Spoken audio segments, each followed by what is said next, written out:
Hey everyone, welcome to my channel. I hope you're all having a fantastic day. They called it the Pumpernickel incident before anyone had a chance to properly name it. By noon, the newspapers were inventing headlines. Pumpernickel panic in Park Slope, bagel bedlam befalls Broadway, and by 3 in the afternoon, the clip of a bewildered Mark Consuelos balancing a suspiciously dense-looking bagel on the hood of a taxi had been looped into 100 different dissolving, overexcited montages. But the story began, innocently enough, with a small warm shop on a rainy Tuesday. Mark had plans that day. Not the type of heavy lift, lights and cameras kind of plans that filled his life most weeks, but simple plans. 2 hours of clear time between a table read and a rehearsal, a craving for something not quite breakfast but definitely not lunch, and the desire to walk without being on a schedule. He knew the neighborhoods of New York the way a map knows its names, streets folded into muscle memory, but there was comfort in rediscovery, in letting his feet decide. He pushed open the door to Henrietta's Bagels and Solace as the bell chimed a note that felt like an old friend. Inside, the smell was everything a city could promise in a single breath: the yeasty warmth of dough, the carbon kiss of cold steel on the baker's racks, and the sweet molasses-y whisper of pumpernickel. The place was small. 2 stools pressed up against a fogged window, a chalkboard of daily specials that looked like an enthusiast's poem. Behind a counter dusted with flour, a woman with a halo of gray hair and the posture of someone who had spent decades in the ritual of feeding people looked up and smiled. "Morning," she said. "What'll it be?" "Pumpernickel," Mark answered before he gave himself time to overthink. He wanted something with character, something that didn't apologize for being dense, something with a crust and a history. Pumpernickel felt like that. It was, he decided, an antidote to the endless, airless script notes that could make a man forget his palate. "Pumpernickel it is," she said, and later, after a banter about the weather and the city's inexhaustible ability to surprise, she slid a bag across the counter and pressed in a paper cup of coffee like an offering. "Careful," she added. "Fresh out. Heavy things fall fast." Heavy things, Mark thought, as he took the warm, slightly sticky paper bag into his hands. He strolled toward the window stool, unwrapping the bagel like unwrapping a small, delicious prize. It was larger than it looked from across the counter, a dark, glossy ring flecked with seeds and salt. It was warm enough that the bagel slightly steamed in the cold air of the shop. He took a bite.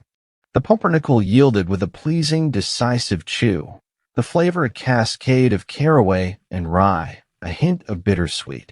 For a moment time behaved. The noisy city hummed like it was far away. The rain outside blurred into watercolor, and Mark felt the private joy of a man who had just found exactly what he needed. Then the bagel shifted. It was such a small motion that at first he guessed he'd only imagined it. A tiny vibration under his palm, like the thrum of a subway passing a few blocks away. He adjusted the bagel on his plate, took another bite, and the vibration returned, persistent, like some subterranean insect tapped to life beneath the crust. "Ah," he said aloud, and the woman who had served him glanced up with a curious frown. "You good?" she asked. "For the moment," Mark said. "Strange. Did you put anything else in this?" The woman smiled and shook her head. "Just the usual. Rye, molasses, caraway. No surprises unless you count my nephew's mixtape." He laughed, a quick bark that made the few other patrons glance over and then go back to their own lives. Mark felt the vibration again, and this time it was more pronounced, an almost musical hum traveling through the bagel, as if some tiny caterwauling orchestra had decided to warm up behind the scenes. He set the bagel on the crook of his elbow and stood.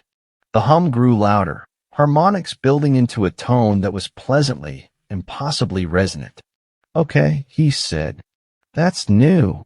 A man at the counter, a freelancer filled with both curiosity and too much caffeine, reached over as if to inspect the bagel. His hand brushed Mark's and snapped. The bagel opened.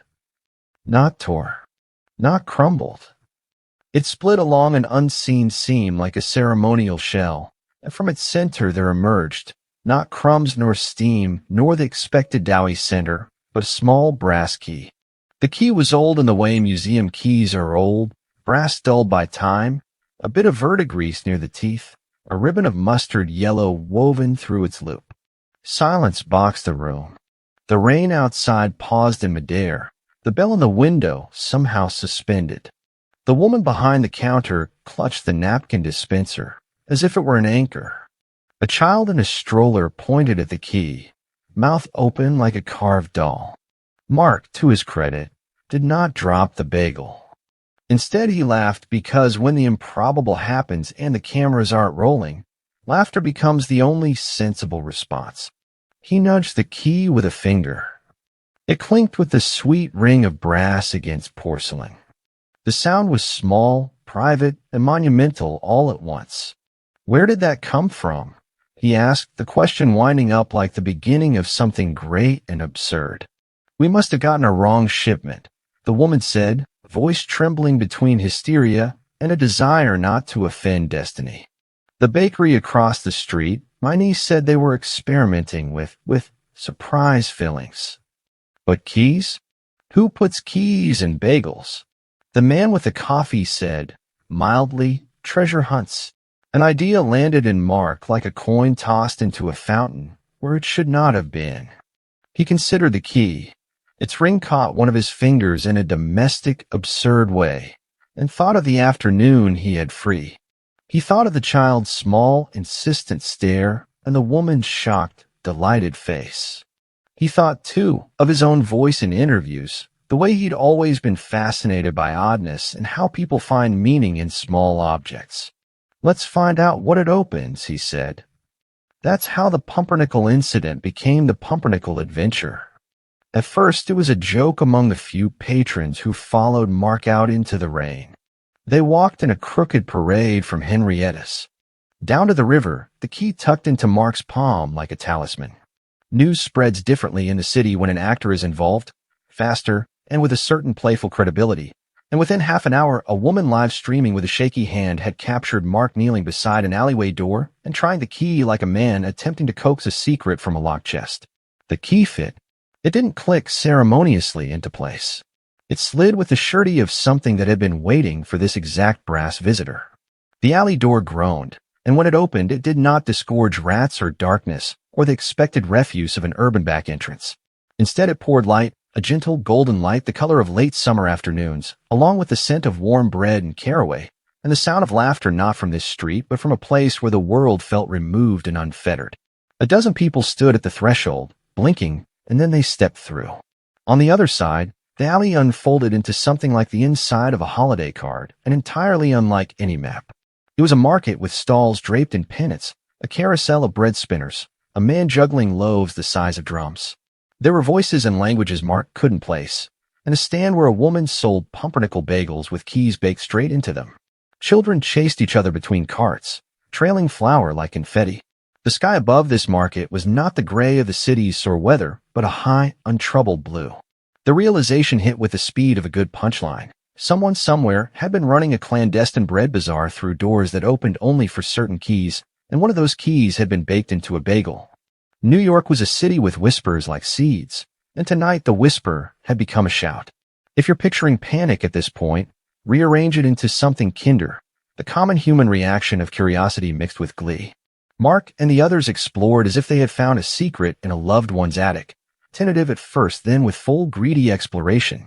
There were loaves that sang their own names, pretzels braided into maps, and a vendor who sold glass jars labeled memories for one bread. You could buy nostalgia there in wedges, slice it up and toast it to make something achingly familiar.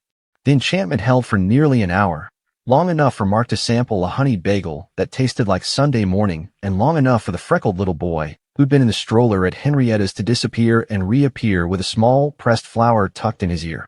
People took photographs, candid grins, their phones held like small altars. They ate bagels and compared notes and laughed until the city outside, through the thin iron throat of the alley, reminded them it was still present, the distant wail of a siren, the exhale of a taxi.